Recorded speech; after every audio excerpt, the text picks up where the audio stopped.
أعوذ بالله من الشيطان الرجيم. بسم الله الرحمن الرحيم. كان الناس أمة واحدة فبعث الله النبيين مبشرين ومنذرين وأنزل معهم الكتاب بالحق ليحكم بين الناس فيما اختلفوا فيه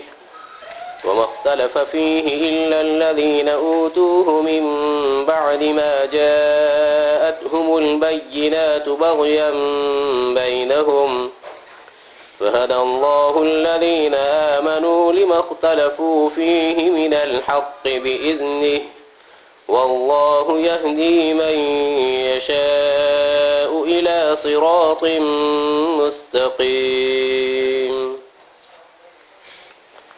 آج بھی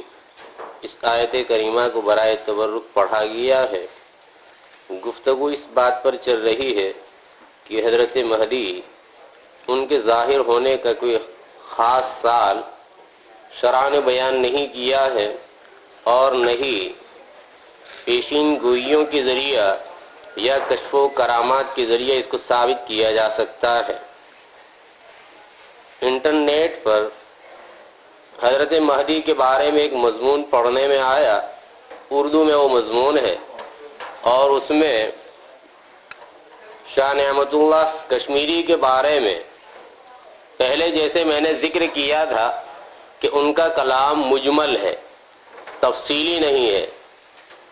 بالکل چوکھوٹ کے ساتھ واضح انداز میں نہیں ہے. پھر اس میں علماء نے اپنے اعتبار سے تخمین اندازہ لگا کر سال کی تعین کی ہے. تو جیسے پہلے میں نے ذکر کیا تھا کہ کشف میں مغالطہ ہو جاتا ہے، یا تو خود اسی آدمی کا جس کا کشف ہے اس کو بھی مغالطہ ہو سکتا ہے. حجت الاسلام مولانا قاسم نانوتوی علیہ رحمہ کے باب میں پہلے میں نے ذکر کیا تھا، ان سے سوال کیا گیا کہ اللہ عز و جل کے خاص بندے جن کو رسول سے اور پیغمبر سے تعبیر کیا جاتا ہے وہ بھی ایک بات بتلاتے ہیں اور جو اولیاء عظام ہیں وہ بھی ایک بات بتلاتے ہیں، دونوں کے درمیان فرق کیا ہے. تو جا رہے تھے، جیل میں ان کے ایک ساتھی تھے، ان سے ملاقات کرنے کے لیے جب بالکل قریب پہنچ گئے ہیں اس موقع پر پوچھا کہ کتنے فاصلے کے اوپر ہوگا یہ جیل کا دروازہ یا جیل. انہوں نے کچھ تعین کی کہ اتنے قدم. تو کہا کہ اس میں کمی بیشی ہو سکتی ہے. تو کہا کیوں نہیں ہو سکتی ہے کمی بیشی، اور آگے بڑھے اور جب چند ہی قدم کے فاصلے پر رہ گئے اس موقع پر پھر پوچھا کہ اب کتنے قدم رہے ہوں گے. انہوں نے کہا اتنے قدم. کمی بیشی؟ تو کہ نہیں کمی بیشی اس میں نہیں. بس اسی طریقے سے حضرات انبیاء کرام علیہ السلام کو واقعے کے بالکل قریب کر دیا جاتا ہے یا واقعہ ان کے بالکل قریب کر دیا جاتا ہے جس کی وجہ سے اس میں اس قسم کا احتمال نہیں ہوتا غلطی وغیرہ کا. اور جو اولیاء ہوتے ہیں، جو اللہ کی چیدہ بندے ہوتے ہیں اور منتخب، تو ان کو دور سے بتایا جاتا ہے. اس اعتبار سے جو تخمین و جو اندازہ ہوتا ہے تو اس میں غلطی ہو سکتی ہے. تو اس طریقے سے دونوں کے درمیان فرق ہو جاتا ہے. اب اس میں انٹرنیٹ کے اوپر جو مضمون ہے انہوں نے جو حساب لگایا اس حساب کے اعتبار سے 2 سال قبل، 2 سال پہلے وہ حضرت مہدی کا ظہور ہو جانا چاہیے تھا، یعنی 21 کے اندر میں. یہ 23 چل رہا ہے تو 21 کے اندر میں ان کا جو حساب ہے اس حساب کے اعتبار سے 21 کے اندر میں 1421 ہجری، تو 1421 میں ان کا ظہور ہو جانا چاہیے تھا. وہ حساب اس اعتبار سے بٹھایا گیا ہے. اب لوگ دیکھیں گے تو کہا ظہور تو ہوا ہی نہیں. تو ایسے میں کہہ رہا تھا کہ اس میں ہم اپنے اعتبار سے قطعی طور پر متعین نہیں کریں گے، البتہ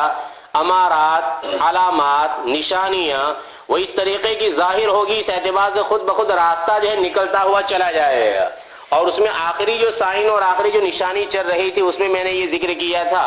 کہ حجاز کے جو والی اور گورنر ہوں گے ان کا انتقال ہوگا. ان کے انتقال کے بعد حضرت مہدی مدینہ منورہ کو چھوڑ کر چلے جائیں گے مکہ مکرمہ کہ کہیں مجھے پکڑ کر والی اور گورنر نہ بنا دیا جائے، مجھے امیر نہ بنا دیا جائے، اس خیال سے وہ بھاگیں گے. حدیث پاک میں فرمایا گیا کہ یہ عمارت کا معاملہ، کرسی کا معاملہ ایسا ہے کہ آدمی جس قدر اس سے متنفر ہوگا، بھاگے گا، دور جائے گا اور ہٹے گا، اسی قدر اگر اس کو مکلف بنا دیا گیا زبردستی تو اللہ عز و جل کی طرف سے مدد ہوتی ہے، اعانت ہوتی ہے۔ لیکن اگر مان لو کہ آدمی کو خود رغبت ہے اس کرسی کی، عمارت کی، امیر بننے کی، سردار بننے کی اور رئیس بننے کی، پہلے سے طلب ہے، تمنا ہے، اور پھر اس کے بعد اگر اس کو بٹھایا گیا، اللہ عز و جل کی مدد اب ہٹ جاتی ہے۔ یعنی اللہ عز و جل یہ کہنا چاہتے ہیں کہ تجھے تکیہ اور بھروسہ ہے اپنی قابلیت پر، اپنی صلاحیت پر، تو اب تو دیکھ لے اپنی استعداد کو اور اپنی قابلیت کو اور اپنی صلاحیت کو۔ لیکن اگر وہ آدمی خود بھاگتا ہے، وحشت اس کو ہوتی ہے اس قسم کے عہدوں سے،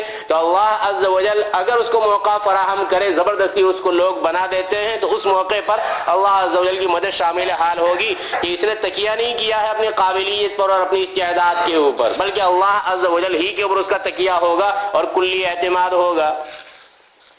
حضرت علی رضی اللہ تعالیٰ عنہ کے باب میں حضرات شراح اور محدثین یہ بیان فرماتے ہیں کہ نبی اکرم صلی اللہ تعالیٰ علیہ وسلم کے وصال سے قبل آپ علیہ السلام کا جس دن وصال ہونا تھا اور انتقال ہونا تھا اسی دن کی بات ہے ایک قول، دوسرا قول یہ کہ 3 دن پہلے کی بات ہے۔ حضرت عباس رضی اللہ تعالیٰ عنہ جو آپ علیہ السلام کے چچا ہیں، انہوں نے کہا بھتیجے سے یعنی حضرت علی رضی اللہ تعالیٰ عنہ سے کہ چلو میں آپ کو لے کر جاتا ہوں نبی اکرم صلی اللہ تعالیٰ علیہ وسلم کے پاس اور پوچھتے ہیں ہم وہاں جا کر کہ آپ کے بعد خلیفہ کون ہوگا اور امیر کون ہوگا۔ اگر ہم میں سے کوئی ہے تو متعین طریقے پر معلوم ہو جائے گا کہ آپ علیہ السلام کا نائب فلاں ہے، اور اگر آپ علیہ السلام نے ہمارا نام نہیں لیا کسی اور کا نام لیا تو اس موقع پر آپ علیہ السلام اس آدمی کو ہدایت کر دیں گے کہ ان لوگوں کا ذرا خیال رکھیو، حضرت عباس کا، حضرت علی کا رضی اللہ عنہما۔ حضرت علی رضی اللہ تعالیٰ عنہ نے انکار کیا اور کہا کہ نہیں۔ حضرت عباس رضی اللہ تعالیٰ عنہ فرما رہے ہیں کہ میں ہمارے خاندان میں جس کا انتقال ہونا ہوتا ہے تو چہروں کے اوپر کچھ علامات ظاہر ہوتی ہیں اور نشانیاں، اس سے میں جان جاتا ہوں کہ اس کا انتقال ہونے والا ہے۔ نبی اکرم صلی اللہ تعالیٰ علیہ وسلم کے چہرے کے اوپر بھی علامات ایسی ظاہر ہوئی ہے کہ مجھے یہ لگ رہا ہے اور یہ معلوم ہو رہا ہے کہ اب آپ علیہ السلام زندہ نہیں رہیں گے، لہذا میرا تمہیں بس ضد کہنا یہ ہے کہ چلیں، ورنہ 3 دن کے بعد تم عبد العصا بن جاؤ گے، لاٹھی کے غلام بن جاؤ گے، لاٹھی کسی اور کے ہاتھ میں ہوگی اور تم جو ہے اس کے تابع بن جاؤ گے۔ لیکن حضرت علی رضی اللہ تعالیٰ عنہ نے یہ فرمایا کہ اگر مان لو ہم جائیں اور آپ علیہ السلام سے درخواست کریں کہ آپ جو ہے وہ ہمیں بنا دیجئے یا آپ کن کو بنانا چاہتے ہیں، تو ہو سکتا ہے آپ علیہ السلام کسی اور کا نام دیں اور ہمارا نام نہ آئے، تو ابھی جب تک وضاحت نہیں ہوگی آپ علیہ السلام کی طرف سے متعین اور فکس طریقے پر نام نہیں ہوگا تو احتمال ہے، شکیتا ہے کہ ہم کو بنا دیا جائے، لوگ ہم کو بنا دے۔ لیکن اگر آپ نے وضاحت کر دی کہ میرے بعد فلاں آدمی امیر ہوگا تو ہمارے لیے تو امکان ہی ختم ہو جائے گا، احتمال ہی ختم ہو جائے گا، کسی قسم کی کوئی شکیتا ہی باقی نہیں رہے گی، لوگ ہم کو قبول ہی نہیں کریں گے امیر کے طور پر اور خلیفہ کے طور پر، اس لیے میری طبیعت تو نہیں چاہ رہی ہے۔ خیر بہرحال نہیں گئے حضرت علی رضی اللہ تعالیٰ عنہ۔ علماء نے پھر اس پر بحث کی کہ نبی اکرم صلی اللہ تعالیٰ علیہ وسلم کو پوچھنے کے لیے ایک صاحب تقاضا کر رہے ہیں چچا، اور حضرت علی رضی اللہ تعالیٰ عنہ انکار کر رہے ہیں، تو ان دونوں میں کس کی رائے جو ہے وہ درست تھی، کس کی رائے جو ہے وہ صواب تھی، کس کی رائے حق بجانب تھی؟ حضرت علی رضی اللہ تعالیٰ عنہ کی رائے حق بجانب تھی۔ وجہ یہ ہے کہ مان لیجئے حضرت علی رضی اللہ تعالیٰ عنہ ہی کا نام لیا جاتا فکس طریقے پر، متعین طریقے پر کہ میرے بعد خلیفہ حضرت علی ہوں گے، ہو سکتا ہے امت میں سے کوئی انکار کرتا حضرت علی رضی اللہ تعالیٰ عنہ کی امارت کا اور ان کی خلافت کا، اس صورت میں وہ ایمان سے ہاتھ دھو بیٹھتا۔ اگر وضاحت ہو جاتی اور اس کے باوجود کوئی آدمی ان کو خلیفہ تسلیم نہ کرتا، اس لیے جیسا ابہام رہا اسی کہنے میں اچھا ہے کہ آدمی کا ایمان تو بچا رہے گا، اگر کوئی خلاف ورزی کرے گا، کوئی اگر خلیفہ تسلیم نہیں کرتا تو اس صورت میں باقی تسلیم کیا جائے گا، کچھ بھی ہوگا لیکن مومن ہے بہرحال۔ اور اگر نامتعین طریقے پر لیا جاتا حضرت علی رضی اللہ تعالیٰ عنہ کا، پھر کوئی تسلیم نہ کرتا حضرت علی کو خلیفہ نبی اکرم صلی اللہ علیہ وسلم کا نائب، تو ایسی صورت میں وہ ایمان سے ہاتھ دھو بیٹھتا۔ اس لیے حضرت علی رضی اللہ تعالیٰ عنہ کی رائے وہ صحیح اور وہ درست اور وہ ثواب کے اوپر مبنی تھی۔ بہرحال حضرت علی رضی اللہ تعالیٰ عنہ کا موقع تو نہیں آیا، نبی اکرم صلی اللہ تعالیٰ علیہ وسلم نے مرض الوفات ہی کے اندر میں اشارہ فرما دیا تھا، امامت کے لیے متعین کیا صدیق اکبر رضی اللہ تعالیٰ عنہ کو۔ اور حضرت عائشہ رضی اللہ تعالیٰ عنہ کی روایت وہ فرماتی ہے کہ ایک مرتبہ مرض الوفات میں آپ علیہ السلام نے یہ فرمایا کہ میرا خیال ایسا ہوتا ہے کہ کسی آدمی کو بھیجوں تمہارے والد کو اور تمہارے بھائی کو میں بلاؤں، حضرت عبد الرحمن کو اور حضرت ابو بکر رضی اللہ تعالیٰ عنہ کو بلاؤں، اور پھر اس کے بعد ان کے لیے لکھ دوں، یعنی حضرت ابو بکر رضی اللہ تعالیٰ عنہ کے لیے خلافت لکھ دوں۔ پھر اس کے بعد مجھے یہ خیال آ رہا ہے کہ اللہ عز و جل بھی انکار کریں گے اور مومنین بھی انکار کریں گے کہ صدیق اکبر کے علاوہ کوئی خلیفہ بنے۔ مطلب یہ ہے کہ لوگوں کے ذہن میں، لوگوں کے قلب میں اگر کوئی شخصیت چھائی ہوئی ہے نبی اکرم صلی اللہ تعالیٰ علیہ وسلم کے وصال کے بعد، تو صدیق اکبر ہی کی شخصیت ہوگی اور ذات ہوگی، اس لیے لکھنے کی بھی ضرورت نہیں ہے۔ چنانچہ واقعہ ایسی ہی ہوا، صدیق اکبر رضی اللہ تعالیٰ عنہ کے ہاتھ کے اوپر لوگوں نے بیعت کر لی۔ حضرت علی رضی اللہ تعالیٰ عنہ اس موقع کے اوپر صدیق اکبر رضی اللہ تعالیٰ عنہ سے بیعت کیے ہوئے ہیں، نہیں کیے ہوئے ہیں، یا کچھ دنوں کے بعد کر رہے ہیں یا تجدید کر رہے ہیں بیعت کی، اس بحث میں مجھے ابھی نہیں جانا ہے، میں آگے چل رہا ہوں اپنے مقصد کو ثابت کرنے کے لیے۔ حضرت عمر رضی اللہ تعالیٰ عنہ کے دور خلافت میں آخر میں جب ان پر حملہ ہوا حضرت عمر رضی اللہ تعالیٰ عنہ کے اوپر فجر کی نماز میں، تو حضرات صحابہ کرام نے، جبکہ آثار ایسے معلوم ہو رہے تھے کہ جانور نہ ہو سکیں گے، حضرت عمر رضی اللہ تعالیٰ عنہ شفایاب نہیں ہو سکیں گے، زندگی ان کے باقی نہیں رہے گی، تو انہوں نے کہا کہ آپ اپنے بعد کسی خلیفہ کا نام تجویز کر دیں، اس کو خلیفہ بنا دیں گے۔ تو حضرت عمر رضی اللہ تعالیٰ عنہ نے 6 آدمیوں کا نام لیا اور کہا کہ ان میں سے منتخب کر لیا جائے کسی کو۔ ان میں حضرت علی رضی اللہ تعالیٰ عنہ کا بھی نام ہے، حضرت عثمان کا بھی نام ہے، اور بھی صحابہ کرام ہیں، لیکن حضرت عبد الرحمن بن عوف رضی اللہ تعالیٰ عنہ ان کا نام بھی تھا۔ انہوں نے اس طریقے سے ان 6 کے درمیان معاملے کو نمٹایا کہ باید و شاید حضرت عبد الرحمن رضی اللہ تعالیٰ عنہ جو عشر مبشرہ میں سے ہیں، وہ ان 6 میں سے ہر ایک کے پاس جا رہے ہیں اور یہ کہہ رہے ہیں کہ تم اپنے کسی ساتھی کے لیے دستبردار ہوتے ہو کہ بھئی مجھے نہیں رہنا ہے، مجھے خلیفہ نہیں بننا ہے، فلاں آدمی کا میں نام لے لیتا ہوں ان 6 کے اندر میں، تو میں اپنا حق اس کو دے دیتا ہوں۔ اس طرح تم کرنے کے لیے آمدہ اور تیار ہو۔ آخر کے اندر میں جن 3 کے نام رہ گئے، 3 نے اپنا معاملہ محول کر دیا، تو ایک حضرت عبد الرحمن پر، ایک حضرت عثمان پر اور ایک حضرت علی رضی اللہ تعالیٰ عنہ پر۔ حضرت عبد الرحمن رضی اللہ تعالیٰ عنہ نے کہا کہ مجھے نہیں مننا ہے، اب ان 2 کے اندر میں سے مجھے تیار کرنا ہے، حضرت عثمان اور حضرت علی۔ دونوں سے چپکے علیحدہ جو ملاقات ہو رہی ہے۔ حضرت عثمان رضی اللہ تعالیٰ عنہ سے کہا کہ آپ دستبردار ہوتے ہیں، حضرت علی سے کہا۔ ان دونوں میں سے جب کوئی دستبردار نہیں ہو رہا کسی کے حق میں، تو حضرت عثمان رضی اللہ تعالیٰ عنہ کو فرمایا حضرت عبد الرحمن نے کہ دیکھو اگر میں تمہارے اوپر علی کو خلیفہ بنا دوں تو تم ان کی بات مانو گے؟ کہا بالکل، میں ضرور ان کی بات مانوں گا۔ حضرت علی رضی اللہ تعالیٰ عنہ سے بھی علیحدگی کے اندر میں اس طریقے سے عہد و معاہدہ کر لیا، اور پھر اس کے بعد دونوں کی گفتگو سے جو اندازہ لگایا تھا حضرت عبد الرحمن نے، وہ اندازہ یہ تھا کہ حضرت عثمان رضی اللہ تعالیٰ عنہ اس معاملے کو پسند نہیں کر رہے ہیں، خلافت کو پسند نہیں کر رہے ہیں، دستبردار اگر نہیں ہو رہے ہیں تو ان کی طرف بھی نہیں ہو، تمنا بھی نہیں ہے، اور حضرت علی رضی اللہ تعالیٰ عنہ میں ابھی کچھ چاہت باقی ہے۔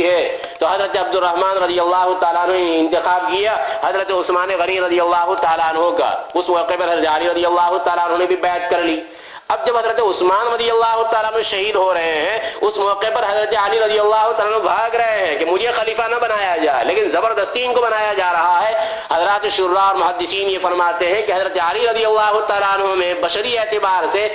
نبی اکرم صلی اللہ تعالیٰ علیہ وسلم کے وصال کے موقع پر، صدیق اکبر رضی اللہ تعالیٰ عنہ کے وصال کے موقع پر، حضرت عمر رضی اللہ تعالیٰ عنہ کی شہادت کے موقع پر، اور ان 3 موقع کے اوپر ان میں پایا جا رہا ہے کچھ طلب کا مادہ، کچھ تمنا پائی جا رہی ہے کہ ان کو امیر بنایا جائے گا، خلیفہ بنایا جائے گا۔ اب وہ حدیث پاک کو چشمہ کیجیے جس میں یہ فرمایا گیا تھا کہ اگر کسی آدمی کے اندر میں طلب ہے عمارت کی تو اللہ عز و جل کی مدد ہٹ جاتی ہے، تو موقع مناسب تھا ہی نہیں حضرت علی رضی اللہ تعالیٰ عنہ کے لیے۔ اور جس وقت حضرت عثمان کی شہادت ہو رہی ہے، اس موقع پر ان کو واسطت ہو رہی ہے اور ان کو توہین اور نفرت ہو رہی ہے کہ مجھے خلیفہ نہیں بننا ہے، اس موقع پر ان کو بنایا گیا۔ اب اس کے بعد اللہ عز و جل نے جو کام ان سے لیا وہ تاریخ اسلام کا ایک زرین باب ہے۔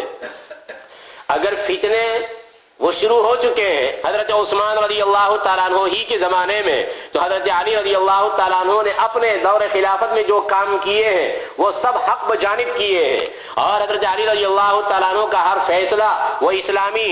تعلیمات کے مطابق ہی ہے، ذرہ برابر کوئی اشکال اس کے اوپر نہیں ہو سکتا۔ دوسرا اگر کوئی آدمی ہوتا تو اس میں تزلزل پیدا ہو جاتا، لیکن وہ حضرت علی رضی اللہ تعالیٰ عنہ کی شخصیت تھی کہ انہوں نے اسلام کے شیرازے کو زیادہ سے زیادہ متحد رکھنے کی کوشش کی ہے، اور بکھیرنے سے اس کو روکا ہے۔ بہرحال حضرت علی رضی اللہ تعالیٰ عنہ کی اس واقعے سے یا اس بات سے مجھے یہ بات ثابت کرنی تھی کہ اگر کوئی آدمی بھاگتا ہے عمارت سے، سیادت سے، سرداری سے، بڑے بننے سے، تو پھر زبردستی اگر اس کو بنایا گیا اللہ عز و جل کی مدد شامل حال ہوتی ہے۔ حضرت مہدی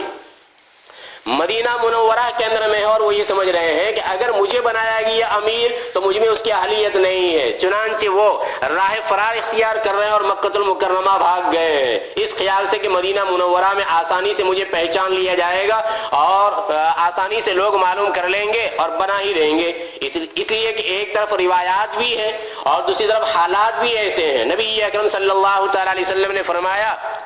کہ ہر 100 سال کے اوپر مجدد اللہ عز و جل پیدا کریں گے، ہر 100 سال کے اوپر مجدد جو دین کے اندر میں خرابیاں وغیرہ آ گئی ہوں تو ان کو مٹائے گا، زائل کرے گا، ہٹائے گا اور دین کو منقح کر کے بالکل صاف انداز کے اندر میں وہ پیش کرے گا کہ یہ ہے حقیقت میں دین۔ اب حافظ عماد الدین ابن کثیر علیہ الرحمٰن نے ایک بڑے پتے کی بات ارشاد فرمائی ہے۔ وہ یہ فرماتے ہیں کہ بہت سی مرتبہ آدمی جو ہے وہ انکار کرتا ہے اور یہ کہتا ہے کہ یہ تاریخ کا جو سلسلہ شروع ہوا ہے، یہ فلاں تاریخ فلاں تاریخ فلاں تاریخ یہ سال، یہ حضرت عمر رضی اللہ تعالیٰ عنہ کی دور خلافت میں راجح قول یہی ہے۔ ویسے مختلف اقوال ہیں، حضرت حافظ ابن حجر اسقلانی علیہ الرحمٰن نے فتح الباری میں ان تمام اقوال کو ذکر کیا ہے، لیکن جو راجح قول ہے وہ یہ کہ حضرت عمر رضی اللہ تعالیٰ عنہ کی خلافت کے زمانے میں یہ تاریخ کا سلسلہ شروع ہوا۔ اب نبی اکرم صلی اللہ علیہ وسلم کے زمانے میں تو تاریخ کا سلسلہ تھا ہی نہیں، اور اس کے باوجود آپ علیہ الصلوۃ والسلام یہ فرما رہے ہیں کہ ہر 100 سال کے بعد، تو یہ سال کا لفظ کیسے آ گئی ہے؟ اس کا مطلب یہ ہے کہ یہ حدیث صحیح نہیں ہے، انکار کرنے والوں نے اس طریقے پر انکار کر دیا۔ حضرت عثمان رضی اللہ تعالیٰ عنہ نے اپنے دور خلافت میں حضرت ابو ہریرہ رضی اللہ تعالیٰ عنہ کو 10,000 درہم کا انعام دیا تھا، ایک حدیث کے سننے کے اوپر، فقط ایک حدیث سنی اور اس پر حضرت عثمان تھے ہی غنی، 10,000 درہم جو ہے وہ انعام کے طور پر دیے۔ اس میں یہ تھا کہ قرآن مجید جو پہلے جمع کیا جا رہا تھا وہ تو چمڑے وغیرہ اس کے اندر میں لکھا گیا تھا، اور اسی طرح درخت کی جو چھال ہوتی ہے اس چھال کے اوپر وہ قرآن مجید کو لکھا گیا تھا، تو کہیں چمڑوں پر لکھا جاتا تھا، کہیں اس پر لکھا جاتا تھا، اور کہیں کھجور کے جو درخت ہوتے ہیں اور کھجور کے درخت کے اندر اس کی جو شاخ ہوتی ہے، شاخ کے ساتھ لگا ہوا جو حصہ ہوتا ہے اس پر قرآن مجید کو لکھا جاتا تھا۔ اب ان سب کو جمع کیا گیا تھا، یہ ورق نہیں تھے اس زمانے میں، ورق اس زمانے میں نہیں تھے۔ قرآن کے جمع کرنے کا جو مسئلہ آیا حضرت صدیق اکبر رضی اللہ تعالیٰ عنہ کے دور میں جمع کیا گیا، لیکن قرآن کو جو پھیلایا گیا ہے وہ حضرت عثمان رضی اللہ تعالیٰ عنہ کے دور خلافت کے اندر میں، مطلب یہ کہ اس کے متعدد نسخے تیار کیے گئے، اس نسخے سے جو حضرت حفصہ رضی اللہ تعالیٰ عنہ کے پاس تھا حضرت عمر رضی اللہ تعالیٰ عنہ نے اپنی شہادت کے موقع پر شہادت سے قبل ان کو دے دیا تھا، ام المومنین حضرت حفصہ رضی اللہ تعالیٰ عنہ کو۔ اب اس نسخے کو طلب کیا حضرت عثمان نے اور اسے کئی ایک نسخے تیار کرائے اور پھر اطراف عالم کے اندر میں، اکناف عالم کے اندر میں جو کہ اسلامی مملکتیں تھیں اس کے اندر میں ان نسخوں کو بھیجا۔ لوگوں نے تان کرنا شروع کیا، اس کے اوپر حضرت عثمان رضی اللہ تعالیٰ عنہ کو مورد تان بنایا اور یہ کہنے لگے کہ یہ کیسا کام کیا جو آپ علیہ الصلوۃ والسلام کے زمانے میں نہیں ہوا تھا۔ اس موقع پر انہوں نے کہا کہ میں نے کوئی غلط کام نہیں کیا ہے، یہ جمع تو ہو گیا تھا حضرت صدیق اکبر رضی اللہ تعالیٰ عنہ ہی کے دور کے اندر میں، اب اس کے بعد میں نے جو نقل کروایا ہے اور جہاں کہیں کوئی اختلاف کی بات آئی تو میں نے یہ کہا ہے کہ وہ قریشی لغت کا لحاظ کیا جائے گا یہ اور وہ، تو اس میں نے نبی اکرم صلی اللہ تعالی وسلم کے کسی حکم کی خلاف ورزی نہیں کی ہے، نہیں میرے جو پیش رو ہیں حضرت ابو بکر و حضرت عمر ان کے خلاف ورزی میں نے نہیں کی ہے، میں نے اپنے اس معاملے کے اندر میں اور اپنے اس کام میں اور مشن کے اندر میں۔ اب حضرت ابو ہریرہ رضی اللہ تعالیٰ عنہ اس موقع پر موجود نہیں ہے مدینہ منورہ میں، جب لوگوں میں چیمی گوئیاں ہو رہی ہے کہ انہوں نے قرآن کو لکھا اور یہ کاغذات کے اوپر لکھا ہے۔ حضرت عثمان رضی اللہ تعالیٰ عنہ نے ویسے ہی جواب دے دیا اپنے اس اجتہاد سے اور یہ کہتے ہوئے کہ اس میں قرآن کی مخالفت ہو رہی ہو یا اللہ عز و جل کے کسی حکم کی خلاف ورزی ہو رہی ہو یا حدیث کی خلاف ورزی ہو رہی ہو یا حضرت ابو بکر و عمر رضی اللہ تعالیٰ عنہما کے فیصلے کی مخالفت ہو رہی ہو، ایسا ذرہ برابر نہیں ہے۔ حضرت ابو ہریرہ رضی اللہ تعالیٰ عنہ جب تشریف لائے مدینہ منورہ سفر سے، لوگوں میں جو چیمی گوئیاں ہو رہی تھی اس کا پتہ چلا تو یہ پہنچے حضرت عثمان رضی اللہ تعالیٰ عنہ کے پاس اور جا کر یہ کہا کہ میں نے نبی اکرم صلی اللہ تعالیٰ علیہ وسلم سے یہ سنا ہے کہ ایک وقت ایسا آئے گا کہ لوگ اوراق کے اندر میں قرآن مجید کی تلاوت کریں گے۔ خوش ہو گئے حضرت عثمان رضی اللہ تعالیٰ عنہ کہ دیکھیے وہ اوراق کا ذکر نبی اکرم صلی اللہ علیہ وسلم کی زبان مبارک سے نکلا ہے. اس زمانے میں اوراق موجود نہیں ہے، یہ ورق موجود نہیں، کاغذ موجود نہیں، لیکن نبی اکرم صلی اللہ علیہ وسلم یہ فرما رہے ہیں ایک زمانہ ایسا آئے گا کہ اوراق میں لکھا ہوا ہوگا اور لوگ جو ہے وہ اس کی تلاوت کریں گے. حضرت عثمان رضی اللہ تعالیٰ عنہ نے فرط مسرت کے میں 10,000 درہم کا انعام دیا حضرت ابو ہریرہ رضی اللہ تعالیٰ عنہ کو، کہ ایسی حدیث سنائی ہے جس کی وجہ سے اشکالات ختم ہو جائیں گے. لوگوں کو میں نے اپنے اعتبار سے مطمئن کرنا چاہا تھا، ہو سکتا مطمئن ہوئے ہوں، ہو سکتا مطمئن نہ ہوئے ہوں، لیکن حدیث پاک کے نتیجے میں وہ ضرور مطمئن ہو جائیں گے. اب وہ صدی والا معاملہ کہ صدی کا تذکرہ تو نبی اکرم صلی اللہ علیہ وسلم نے کیا ہے ایسے زمانے میں جبکہ یہ صدیوں کو شمار کرنے کا اور گننے کا ماحول نہیں تھا. اللہ عز و جل کا دیا ہوا علم ہے آئندہ زمانے میں کیا ہونے والا ہے، اللہ عز و جل نے ان چیزوں سے واقف کیا ہے. اس اعتبار سے نبی اکرم صلی اللہ تعالی علیہ وسلم نے ان چیزوں کا اطلاق فرمایا ہے اور ان چیزوں کو استعمال فرمایا ہے. تو نبی اکرم صلی اللہ تعالی علیہ وسلم نے جو بات ارشاد فرمائی ہے اس میں یہ بھی کہ حضرت مہدی ان کا نام میرے نام کے مطابق ہوگا، ان کے والد کا نام میرے والد کے نام کے مطابق ہوگا، اور بس. اور بس کا مطلب یہ ہے کہ ان کی والدہ کا نام میری والدہ کے نام کے موافق ہوگا. ایسا جس روایت میں آیا ہے وہ روایت صحیح نہیں ہے. خالی اتنی مطابقت ہوگی، نام میں مطابقت ہوگی اور والد کے نام میں مطابقت ہوگی، یعنی محمد ابن عبداللہ ان کا نام ہوگا. اور پھر نبی اکرم صلی اللہ علیہ وسلم نے یہ فرمایا کہ وہ حسنی ہوں گے، حسینی ہوں گے، باپ کی طرف سے اور ماں کی طرف سے، یعنی باپ کی طرف سے حسنی اور ماں کی طرف سے وہ حسینی ہوں گے. حضرت مہدی کے جملہ اوصاف بیان کرتے ہوئے آپ علیہ الصلوۃ والسلام نے یہ فرمایا کہ ان کا چہرہ ایسا ہوگا، ان کی ناک ایسی ہوگی، یہ سب چیزیں. مودودی وہ یہ کہہ رہا ہے کہ یہ باتیں نہیں ہو سکتی ہے، یہ روایت سب صحیح نہیں ہے. نبی کا یہ کام نہیں ہوتا ہے کہ وہ اس طرح تفصیل بیان کیا کرے کہ وہ ایسا وہ ایسا وہ ایسا، لیکن حقیقت میں اگر غور کیا جائے تو پتہ چلے گا حالات وہ ایسے آئیں گے کہ جس میں ان چیزوں کو انتباہ کرنا ہوگا. اور پھر یہ اللہ عز و جل کی طرف سے بیان کر رہا نبی اکرم صلی اللہ علیہ وسلم کی یہ تفصیلات ہے، اس پر بھی ہدایت موقوف ہے. وہ آدمی جو مہدی کو مہدی سمجھے گا کب سمجھے گا؟ انتباہ کرے گا تو ہی تو سمجھے گا. اس لیے نبی اکرم صلی اللہ علیہ وسلم نے صحیح روایات کے اندر میں یہ علامات اور یہ نشانیاں بتلا دی ہے. لہذا مودودی کا محض یہ دیکھ کر کہ یہ سب تفصیلات جزی بیان کی گئی ہے، لہذا یہ نبی اکرم صلی اللہ علیہ وسلم کا کلام نہیں ہو سکتا، آپ علیہ الصلوۃ والسلام کے مشن کے ساتھ مطابقت نہیں رکھتا، آپ علیہ الصلوۃ والسلام کے منصب کے ساتھ لگا نہیں کھاتا، یہ اس کا کہنا صحیح نہیں ہے. مودودی اسی راستے کے اوپر، اسی ڈگر کے اوپر وہ چل رہا ہے جس ڈگر کے اوپر اس معاملے کے اندر میں وہ لوگ چل رہے ہیں جو اپنے خاص عقیدے کو پیش نظر رکھتے ہوئے یہ کہہ رہے ہیں کہ مہدی پیدا ہو چکے ہیں. شیعہ مطلب میں یہ کہہ رہا ہوں کہ ایک معنی کر وہ اس راستے کے اوپر جا رہا ہے مودودی جس راستے کو شیعہ لوگوں نے اختیار کیا ہے. بہرحال نبی اکرم صلی اللہ تعالی علیہ وسلم نے یہ سب علامات جو بیان فرما دی ہے حضرت مہدی کے باب میں. جس طرح دجال جو ظاہر ہوگا اور جو سب سے عظیم اور سب سے بڑا فتنہ ہوگا، اتنا بڑا فتنہ جس کے بعد میں ایک مرتبہ میں نقل کر چکا ہوں، پتہ نہیں آپ لوگوں کو یاد رہتا ہے یا نہیں. مجھے بعض مرتبہ یاد رہتا ہے کہ یہ بات میں پہلے نقل کر چکا ہوں، بعض مرتبہ تو خود میں وضاحت ہی کر دیتا ہوں تاکہ جن کو یاد ہوگا وہ یہ نہ سمجھے کہ یہ بھول گیا ہے اور دوبارہ یہ بیان کر رہا ہے. ویسے قوت حافظہ اتنا نہیں ہے لیکن پھر بھی الحمدللہ غنیمت ہے، تو اس میں جو پتہ چل جاتا ہے کہ یہ بات میں پہلے کر کے آیا ہوں اور کہہ کے آیا ہوں.